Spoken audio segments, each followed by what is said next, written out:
Hey there, guys. How about Cinderella for today? Does that sound like it's a good story? I think so. Once upon a time, a kingdom far away, there lived a very beautiful girl named Cinderella. Cinderella was very kind-hearted and always had a smile for everyone she met. Wasn't that nice?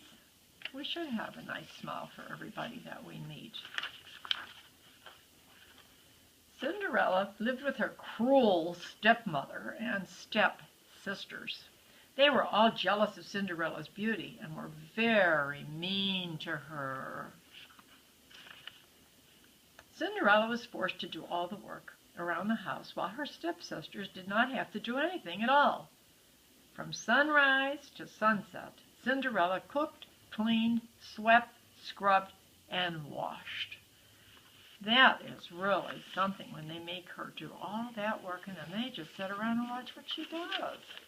My goodness.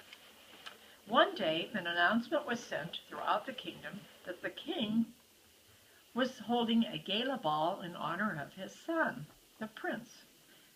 Every young woman in the land was invited. The prince was a very handsome young man, and girls were everywhere found themselves lost in the daydreams dancing with him.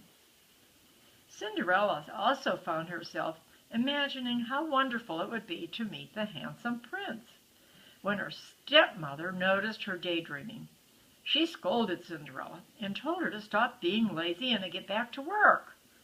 Cinderella resumed scrubbing the floor as her thoughts filled with the images of the gala ball.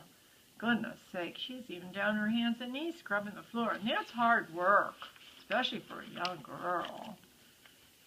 A few days before the ball, Cinderella's stepsisters came to her and said, "Cinderella, we've asked Mother, and she said that you are going to make us gowns for the ball." Cinderella smiled and said, "Oh, I'll be happy to. It won't be any problem, since I've got to make my own gown as well."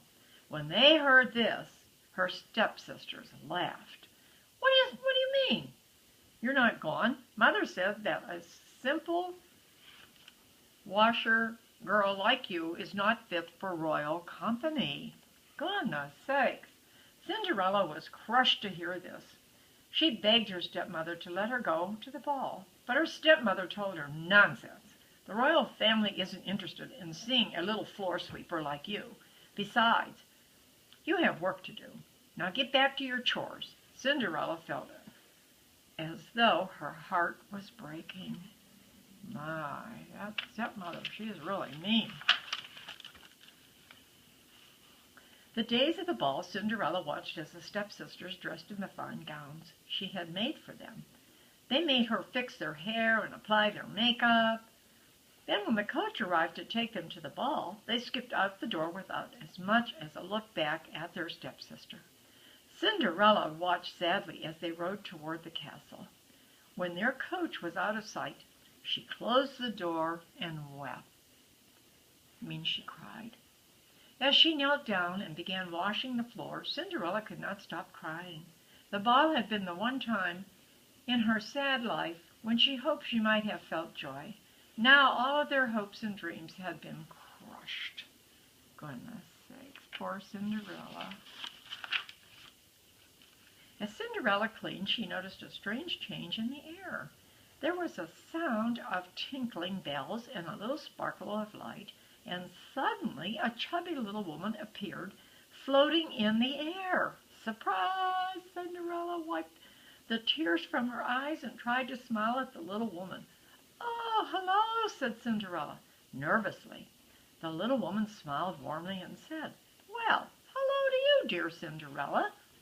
Cinderella had listened as the little woman told her that she was fairy godmother. She told Cinderella that she had sensed how sad she was that she couldn't go to the ball and had to come to help. "Oh, you don't know how happy this makes me," Cinderella said. "Do you really think I can go to the ball?" The fairy godmother smiled and nodded. "Oh, yes, yes. Let's go out to the garden and get you ready." Oh, goody. In the garden, the fairy godmother pointed her wand at a big round pumpkin. In a flash of light, it was turned into a beautiful coach. Cinderella watched with wonder as the fairy godmother pointed her wand at some scurrying field mice, which suddenly became fine horses. Then she pointed her wand at a frog hopping near the fountain, and it turned into a friendly coachman.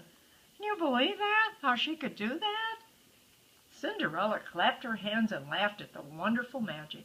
Then she looked down at her tattered clothes and sadly said, "Oh, fairy godmother, thank you for your help, but I'm afraid I still can't go to the ball.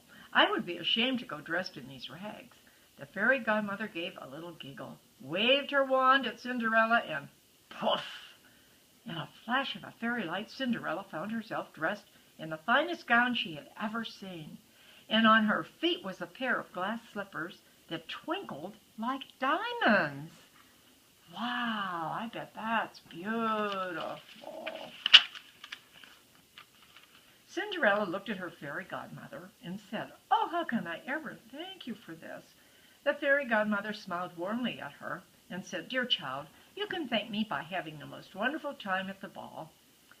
Then her face grew serious. "There's one thing that you must remember. When the clock strikes 12, you must return home, for the spell shall end at midnight." Cinderella promised that she would return in time. Then she climbed into the coach and was off to the ball. Everyone at the ball was having a wonderful time. There was plenty of food and music, and the castle was filled with the laughter of cheerful people. The prince, though, was not having a very good time. He sat at a banquet table and watched as everyone danced. Fancy balls didn't interest him much, but because the king had given the party in his honor, he pretended to enjoy himself. See how sad he is, just sitting there watching everybody? But guess what? When the prince saw Cinderella enter the ball, he stood and rushed over to Cinderella's side. Cinderella's heart was racing with excitement as the prince bowed low and asked her to dance. Everyone watched this charming couple took to the dance floor. Cinderella and the handsome prince danced the night away. It was love at first sight, and every moment they spent together made their hearts sing with joy. The king and queen were very happy to see their son was taken with such a beautiful young woman, and they watched very pleased as the two of them enjoyed themselves at the ball. Can you see how they're dancing together? Cinderella and the prince were still dancing together when suddenly the clock began to strike midnight. Though it broke her heart, Cinderella told the prince that she had to leave. He begged her not to go, but Cinderella remembered the words of her fairy godmother. She couldn't bear to have the prince see her beautiful gown turned back into a ragged dress. With one last fond look into his eyes, Cinderella turned and ran out of the hall. As she was fleeing, one of her glass slippers fell off her foot and lay on the stairs. Cinderella jumped into the coach as it sped away. As soon as she arrived home, the coach turned back into a pumpkin. The coachman became a frog again and hopped away. The horses turned back into mice and scurried across the garden. Cinderella watched with sadness as her beautiful gown changed back into tattered dress.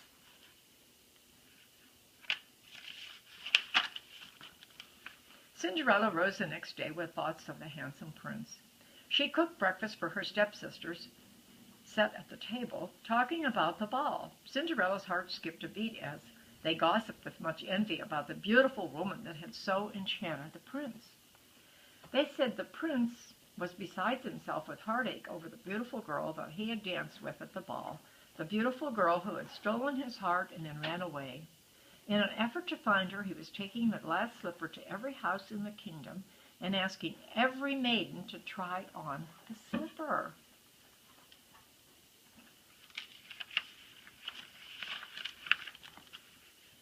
In time, the prince knocked on Cinderella's door.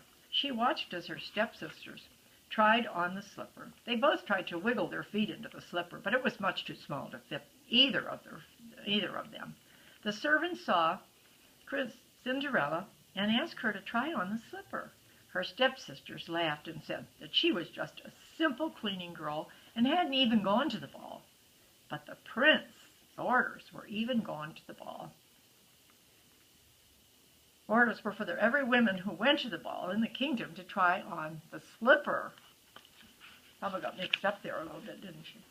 Cinderella placed her foot in the glass slipper, and to everyone's surprise, it fit perfectly.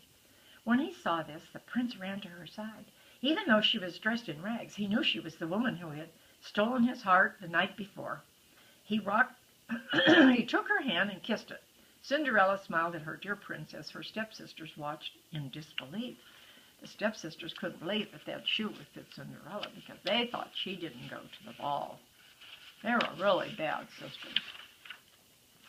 Shortly thereafter, Cinderella and the handsome prince were married. Their wedding was celebrated by the entire kingdom, except, of course, for her stepmother and stepsisters, who had to cook and clean for themselves. Cinderella and her beloved prince lived very, very happily ever after. So wasn't that fun? That was a good story, wasn't it? I like that story. Toodaloo.